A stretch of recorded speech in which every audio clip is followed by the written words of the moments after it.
Ang XRPL or XRP Ledger ay maglalabas ng isang malaking upgrade ngayong darating na buwan ng June.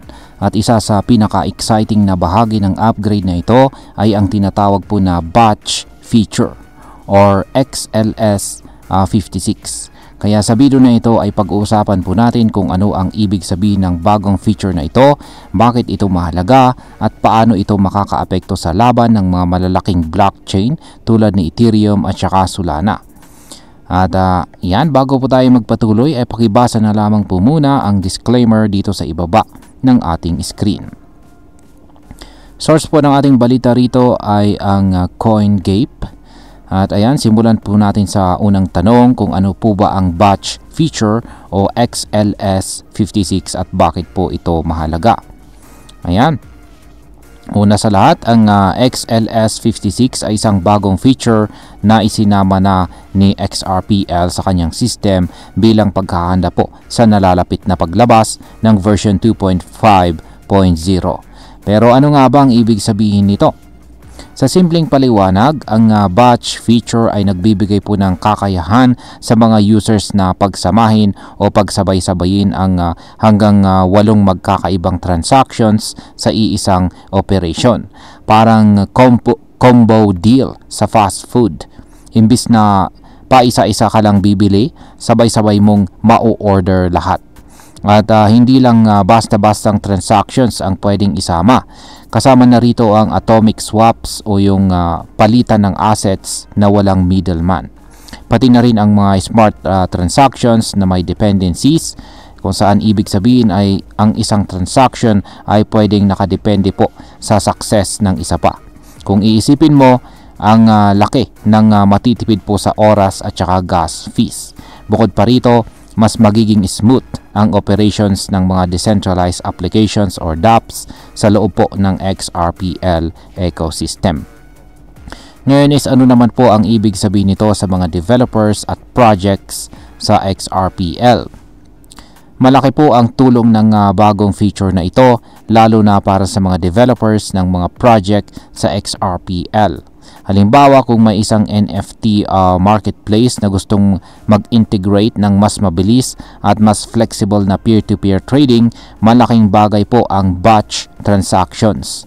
Pwedeng isang pindot lang, tapos na agad ang bentahan, verification at saka transfer ng ownership.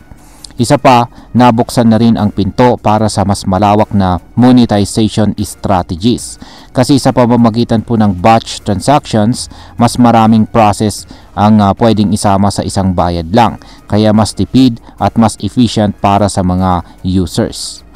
Ngayon ay ano po ang iba pang bagong features na paparating? Yan, hindi lamang ang XLS 56 ang inaasahan. Ayon po kay Mayoka Vadari, isang senior software engineer ng RippleX, marami pang bagong features ang pinaplansya bago ang full release ng XRPL version 2.5.0. Kasama na rito ang account permission delegation. Ito yung kung saan pwedeng bigyan ng authority ang ibang wallet para mag-execute ng transactions sa pangalan mo.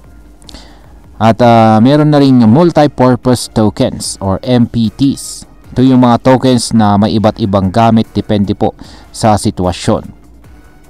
Yan, meron na rin credentials at permission domains para po sa mas ligtas at maayos na digital identity management. At nandito na rin ang tinatawag na dynamic NFTs. And NFTs ito na nagbabago depende sa mga kondisyon. At ang panghuli ay ang tinatawag po na smart escrows. Kasalukuyang tinitest po sa WASM DevNet na nagbibigay ng mas flexible na automated payments. Talagang pinapalawak ng XRPL ang kanyang capability para makasabay po sa mga malalaking pangalan dito sa mundo ng crypto. Ngayon ay paano naman po makakasabay sa XRPL kina Ethereum at saka Solana? Kaya si Ethereum ay matapos po ang kanyang Pectra upgrade ay lalo pang pinaigting ang kanyang Layer 2 o Layer 2 ecosystem. Sinasabi nilang mas secure at scalable na raw ang kanilang network. Sa kabilang banda, si Solana naman ay kilala sa bilis at murang fees, bagay na paborito ng mga DeFi at saka NFT developers. Pero hindi po nagpapaiwan ang XRPL. Sa totoo lang, isa sa mga kinagigiliwan kay XRP ay ang security at decentralization nito. Ayon pa kay Ginoong David Schwartz, siya po ang CTO ng Ripple, ideal daw ang XRPL para sa mga non-custodial exchanges. Ibig sabihin, ikaw ang may full control sa iyong pera at hindi ito basta-basta pwedeng nakawin o kontrolin ng iba.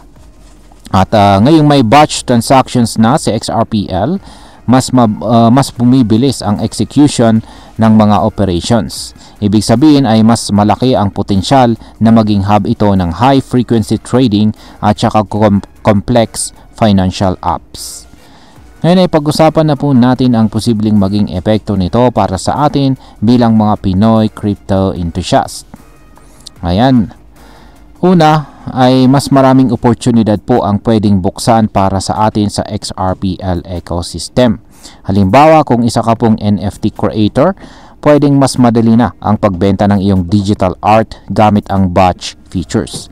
Kung ikaw naman ay trader, pwedeng mas mabilis na ang palitan ng assets sa loob ng decentralized platforms at hindi na kailangang dadaan pa sa centralized exchanges kung saan may malaking fees at saka delay.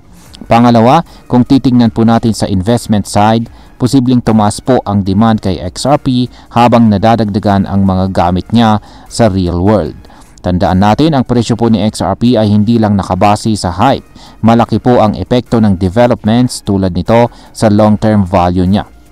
At higit po sa lahat, mas bumubuti po ang accessibility at affordability ng blockchain tech para sa mga ordinaryong tao.